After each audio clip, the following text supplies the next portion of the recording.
जय माता दी मित्रों, कैसे हो आप सब। आशा करते हैं आप सब अच्छे होंगे, खुश होंगे। मित्रों, आज का हमारा विषय है, यदि सवारी वाले व्यक्ति का कोई अपमान करता है तो इसका क्या परिणाम निकलता है। देखिए मित्रों, प्रत्येक जगह पर जो है मनुष्य अलग अलग मानसिकताओं के रहते हैं। ये बाहर भी होते हैं और ये आपके परिवार वाले भी होते हैं। तो देखिए, जिन पर सवारी आती है उनको जो है इनकी जो है बातें सुननी पड़ती है। बहुत ज़्यादा इनकी मजाक बन जाती है, क्योंकि ये जो बाहर वाले घर वाले लोग होते हैं ये मानने को तैयार ही नहीं होते कि आप पर सवारी आई है। आपकी सवारी का ये अपमान करते हैं। क्योंकि मैं इन चीज़ों को जो है अच्छे से समझ सकती हूँ कि आपको किन परिस्थितियों से गुजरना पड़ता है।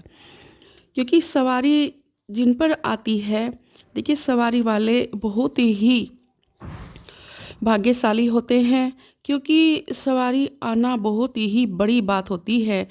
देखिए, माँ की शक्ति जब किसी को आती है तो माँ अपनी शक्ति ऐसे ही नहीं किसी को प्रदान करती, वो उनकी पूजा से, उनकी सेवा से खुश होकर प्रदान करती है। और सवारी जब आती है तो देखिए क्या होता है कि आपके परिवार वाले जो होते हैं वो बहुत ही बातें आपको सुनाने लगते हैं, मानते ही नहीं कि ऐसा कुछ हो सकता है। और पता नहीं आपको किन किन बातों का सामना भी करना पड़ता है, बहुत कठिनाइयों से आपको गुजरना पड़ता है। कहते हैं, कोई कहता है ये ढोंग कर रहा है, कोई कहता है भूत प्रेत है, कोई कहता है ये ऐसा नहीं हो सकता। मतलब इस तरह की बातें आती हैं सवारी के द्वारा। जब वचन किए जाते हैं तब भी वो उन बातों को नहीं मानते, कहते हैं नहीं बिल्कुल ये नहीं हो सकता, हम नहीं मानते। तो जो ऊर्जा आती है, सवारी आती है, वो जो है एक देव रूप है और वो आपकी पूजा, आपकी सेवा से ही प्रसन्न होकर आप पर आई है और आप ही के वजह से आई है। आपने ही सवारी को बुलाया है, तो वो दूसरों के द्वारा या आपके द्वारा ही, दूसरों के द्वारा आप पर नहीं आई है, आपके द्वारा आप पर आई है। आपने इतनी पूजा की है, सेवा की है, जिससे खुश होकर आपको ये आशीर्वाद मिला है सवारी रूप में।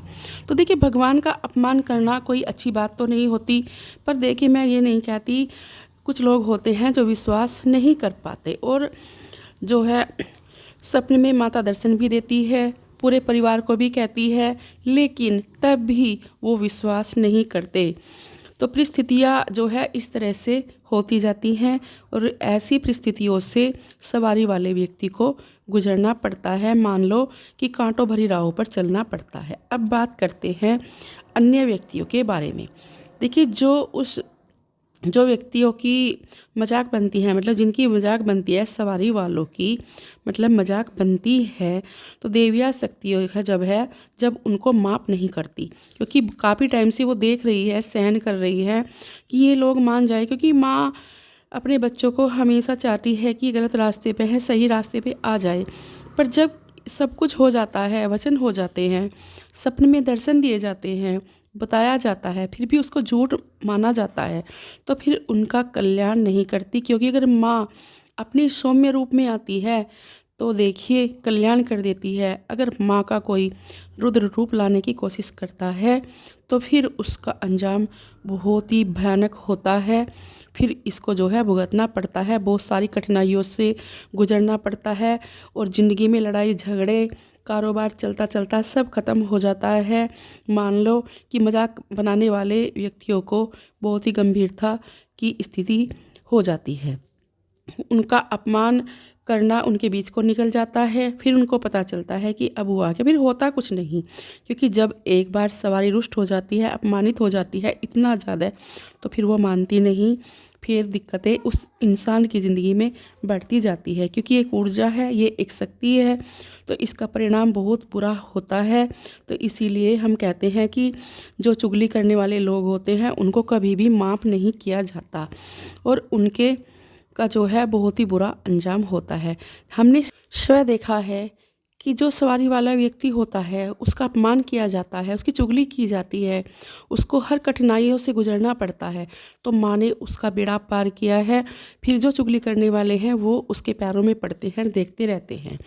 देखिए, एक बार क्या हुआ कि एक महिला को जो है सवारी आ गई माँ की, बहुत ही प्रचंड सवारी आई।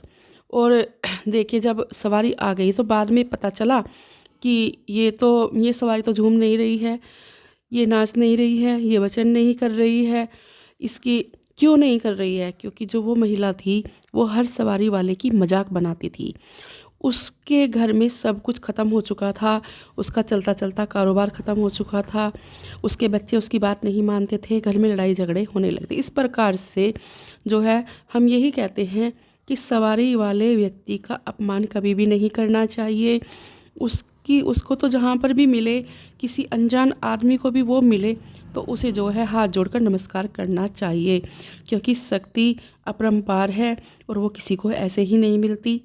वो बहुत ज़्यादा सेवा करनी पड़ती है, बहुत ज़्यादा पूजा पाठ करने पड़ते हैं जब सवारी आती है। यदि उन व्यक्तियों को की जो है इस तरह से मजाक बनाई जाती है तो फिर उनका कुछ भी अच्छा नहीं होता।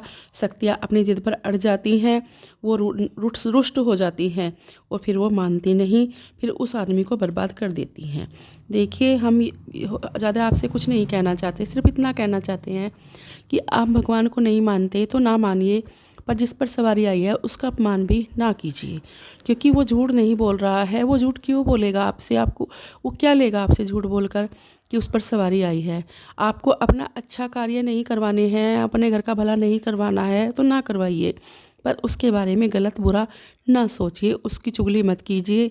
तो आप बचिए अगर आप बचना चाहते हो। अगर आप अपना भला करवाना चाहते हो तो माँ के सौम्य रूप को पूजिए, नमस्कार कीजिए। अगर माँ का रुद्र रूप हो गया तो फिर आप देख लेना कि आपके साथ क्या होगा। फिर आप सोचते ही रहोगे कि ये क्या हो रहा है, आपको पता ही नहीं चलेगा किस कारण हो रहा है, क्योंकि आप अपनी गलती को तो मानोगे नहीं। ऐसे देखिए बहुत लोग होते हैं जो सवारी वाले व्यक्तियों का अपमान करते हैं, करते रहते हैं। तो मित्रों ये कुछ जानकारी थी, बहुत ही खास जानकारी थी ये। अब मैं आपसे विदा लेती हूँ और मिलती हूँ एक नई जानकारी के साथ। आशा करती हूँ आपको मेरी वीडियो पसंद आई होगी। जय माँ काली, जय माँ दुर्गे।